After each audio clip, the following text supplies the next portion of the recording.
In this video, I'm going to demonstrate the most basic build approach in Vortals. What I'm going to do is choose New Vortals. I'm going to ignore all of these options. I'm going to choose Create, and I'm going to choose 2D Slide. In Vortals, it's very easy to add content. It's done via these buttons up the top. So if I want to add some text, I can simply click the text button, and now I can add in text. And it's very easy to manipulate this text and move it around the scene. To add an image is just as easy. I can click the image button, navigate to where I have an image file, and then it's easy to scale this image and make my 2D interface. Now I want to add a virtual reality slide. To do that, I can choose Add Slide and choose VR Slide. This is now a virtual reality slide. Vortals has an editor and it has a player. This is our editor. This is where we add in all of our content. Our player comes embedded with the PC version.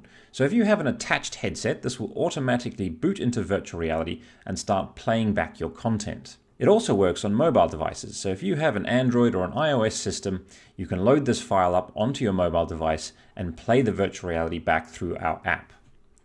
Again, in virtual reality, to load in images is very simple. All you have to do is choose one of these buttons up the top.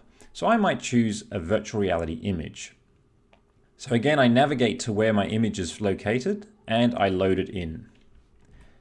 Here we have our full 360-degree image that is loaded. In this 360-degree image, I can add, for example, a point of interest. These points of interest are interactive items for the player system. So when the user clicks this point of interest, it will reveal the text that you write in here.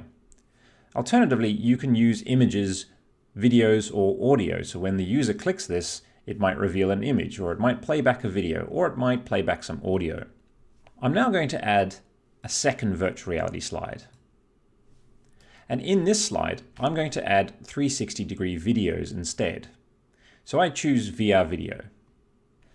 And again, once I've found this video, and you can see it's just as easy to load in a 360-degree video as it is to load in a virtual reality image. Now, if I go back to my VR slide with my 360 image, I can select that image and I can add a waypoint. Now, this waypoint is a button for the user to click that will take them to a new slide. So if I choose slide 3, this button will now take me to my virtual reality video. So it's very easy in Vortals to add interactive elements. Now I want to add an augmented reality slide. And to do that, I can choose Add Slide and I can choose AR Slide.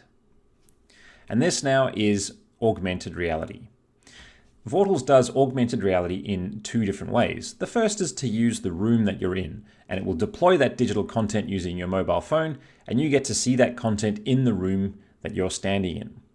The other way we do it is to use images to trigger the event.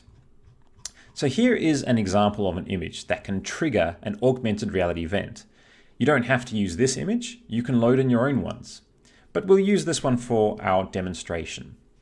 So now what I want to do is load in a 3D model. So I can simply come up to the top again and choose 3D model.